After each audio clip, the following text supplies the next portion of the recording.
ఈశ్వరుని ఆజ్ఞ లేనిదే ఏది జరగదు అంటారు. అది నిజమే అనుకుంటా. సకల దేవుళ్ళు వచ్చి మన ఇంటి ముందు వాలినట్టు మనకు దగ్గరలో పుట్టపర్తి పక్కన ఎనుమలపల్లిలో ఈ గుడి అయితే నిర్మించారు. గుడి చాలా బాగుంది. రోడ్డుకు దూరంగా ఉంది. చాలా ప్రశాంతంగా మన మనసారా మన దేవుని పూజించుకోవచ్చు. ఎంతసేపు ఇంట్లో మగవాళ్ళని ఆ గుడికి తీసుకెళ్ళి ఈ గుడికి తీసుకెళ్ళు, ఆటోలో వెళ్ళలేము, బండిలో తీసుకెళ్ళి దింపేసి రండి అని అడిగే పనే లేదు. వన్ స్టాప్ డెస్టినేషన్ లాగా ఈ గుడికి వస్తే చాలు సకల దేవుళ్ళను, ముక్కోటి దేవతలను మనం ఇక్కడ చూసేయచ్చు. సోమవారం శివాలయానికి తీసుకెళ్ళు, మంగళవారం ఆంజనేయ స్వామికి తీసుకెళ్ళు, బుధవారం వినాయకునికి తీసుకెళ్ళు, గురువారం షిరిడి బాబాకి తీసుకెళ్ళు, శుక్రవారం అమ్మవారికి తీసుకెళ్ళు, శనివారం వెంకటేశ్వర స్వామికి తీసుకెళ్ళిన బాధే లేదు. రోజు ఇక్కడికి వస్తే ఏ దేవునికి కావాలంటే ఆ దేవుని మనం కొలుచుకోవచ్చు. చాలా అంటే చాలా బాగుంది. అదిగోండి మన నందీశ్వరుడు. చాలా అంటే చాలా బాగుంది. చూడండి ఒకసారి. ఎదురుగా నంది ఉంది. చుట్టూ సకల దేవతల్ని కొలువు తీర్చుకొని మధ్యలో ఆయన సేద తీరుతున్నాడు. ఎవరికి ఏ బాధ వచ్చినా ఏ దేవుడికి కావాలంటే ఆ దేవుడికి వెళ్ళి ముక్కోవచ్చు. ఇదిగో మన సుబ్రహ్మణ్యేశ్వర స్వామి మన కష్టాలన్నీ తొలగించే ఆయన. సతీ సమేతంగా వల్లి దేవసేన అమ్మ వాళ్ళతో సహా వచ్చి కూర్చున్నారు.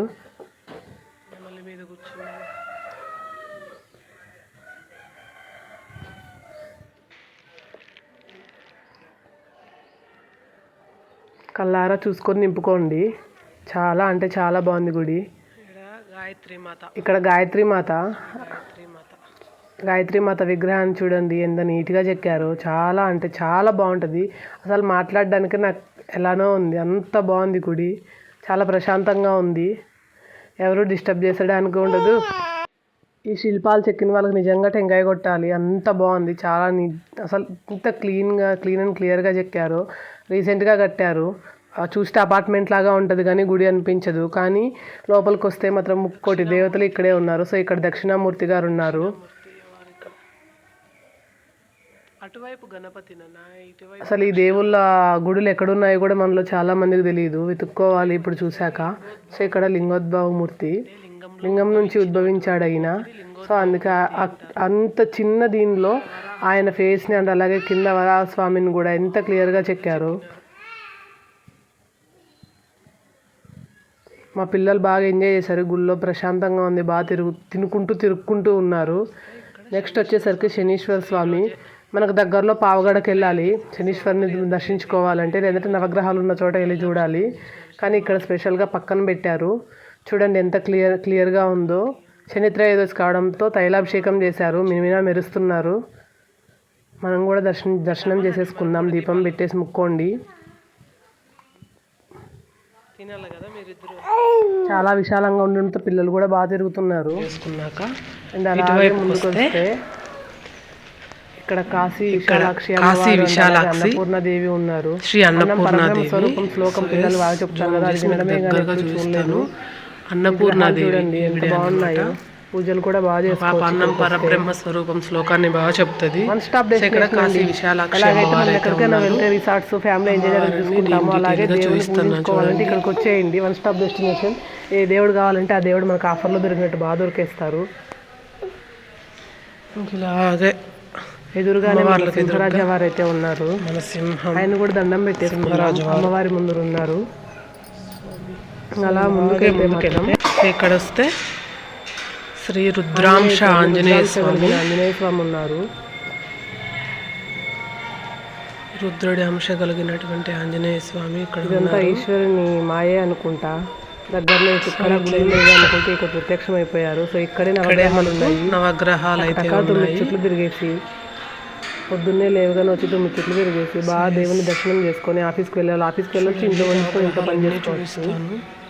ఆడవాళ్ళే కాదు మగవాళ్ళు కూడా వచ్చి దర్శనం చేసుకొని చాలా ప్రశాంతంగా ఉంటుంది. వాళ్ళకున్న మెంటల్ టెన్షన్స్ అన్నీ వెళ్ళిపోతాయి ఇక్కడితో. ఆడవాళ్ళు అయితే ఎవరి ప్రమేయం లేకుండా కూడా నడుచుకొని అయినా వచ్చేయచ్చు. ఊరికి దూరంగా లోపలగా ఉంది. ఇది ఎక్కడో అనుకోకండి, ఎనుమలపల్లిలో రాయలూరుపల్లికి వెళ్ళే రూట్లో అయితే లోపలికి ఊరు లాస్ట్లో ఉంది. చాలా ప్రశాంతంగా ఉంటుంది. వచ్చి మన బాధలు అన్నీ చెప్పుకోవచ్చు, మన కోరికలు అన్నీ కోరుకోవచ్చు. దేవుళ్ళు ఇక్కడ చాలా ప్రశాంతంగా ఉంటారు. ఇక్కడ నందీశ్వరునికి అయితే ఒకవైపు కాలభైరవుడు, ఒకవైపు వీరభద్ర స్వామి ఉన్నారు. ఒకవైపు కాలభైరవుడు, ఇంకోవైపు వీరభద్ర స్వామి దగ్గరికి వెళ్ళి చూపిస్తాను. శివయ్య అంటే చాలా ఇష్టం, చాలా ప్రాణం. అందుకే పేరు కూడా అదే పెట్టారు. ఏ చిన్న ఫంక్షన్ జరిగినా ఏది జరిగినా మా ఇంట్లో ఫస్ట్ శివుడే అన్నమాట.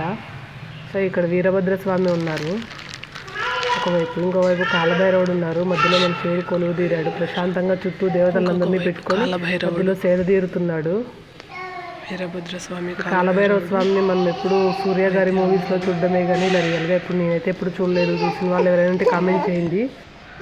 ఆ శివుడి చల్లని చూపు మనందరి మీద ఉండాలని మనస్ఫూర్తిగా కోరుకుందాము. మీరు కూడా దండం పెట్టేసుకోండి.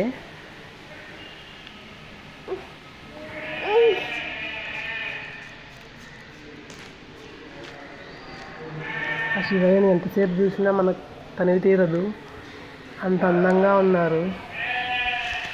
ఆ పిల్లలు బాగా తిరుక్కుంటూ గుడి చుట్టూ తిరుగుతున్నారు. సో ఆయనకు ఎదురుగా అయితే ఇక్కడ తాబేలు మన కూర్మం అండ్ అలాగే నందీశ్వరుడు ఉన్నారు. నంది లేకపోతే శివుడు ఎలా ఉంటాడండి, అలాగే అన్నమాట. సో నేను కూడా మా శివ పక్కన వెళ్ళి కూర్చొని కాసేపు అలా మా మనసులోని బాధలు కోరికలు అన్నీ అయితే ఆయనకు చెప్పుకున్నాము. దాని తర్వాత పైకి వెళ్ళాలి. పైనకి మెట్లున్నాయి, ఇట్లా మెట్లున్నాయి. సో పైకి పోదాము. మా బుజ్జి తల్లి ఎక్కున్నానా మనం కూడా ఒక చేసి ముందుకు నడిపిద్దాం. అలాగే మీరు కూడా నాకు ఒక చేసి ముందుకు నడిపించండి. కైలాసం నుంచి కింద భూమి జరుగుతున్న ఇంధనాటకాలు ఆయనే పై నుంచి కిందకు దిగొచ్చాడు. చూడండి ఆ పరమశివుడు ఎంత అందంగా ఉన్నాడు. చూడ్డానికి 2 కళ్ళు మనకు కూడా సరిపోవట్లేదు. చూసి తరించుకోండి మీరు కూడా. సో ఇక్కడైతే చిన్న చిన్న లింగాలు శివరాత్రి చాలా బాగా జరుగుతుంది. స్వామివారి చుట్టూ అయితే ఉన్నాయి. ఆ శివరాత్రి ఇక్కడ చాలా బాగా జరుగుతుంది, అనిపించేలా ఉంది. చూడండి నిజంగా ఆకాశంలో ఉన్నట్టే ఉంది, పైన నుంచి మనల్ని చూస్తున్నట్లే ఉంది. ఉన్నారు ఇక్కడ నంది శివుడైతే ఉన్నాడు. సో అప్పుడే ఈవినింగ్ అయిపోయింది, చీకటి పడుతుంది. చుట్టూ లొకేషన్ అయితే చాలా అంటే చాలా బాగుంది. చూడండి మీరు కూడా ఒకసారి. పౌర్ణమి కావడంతో ఆ చంద్రుడు కూడా ముందుగానే వచ్చేసాడు మన శివయ్యని చూడ్డానికి.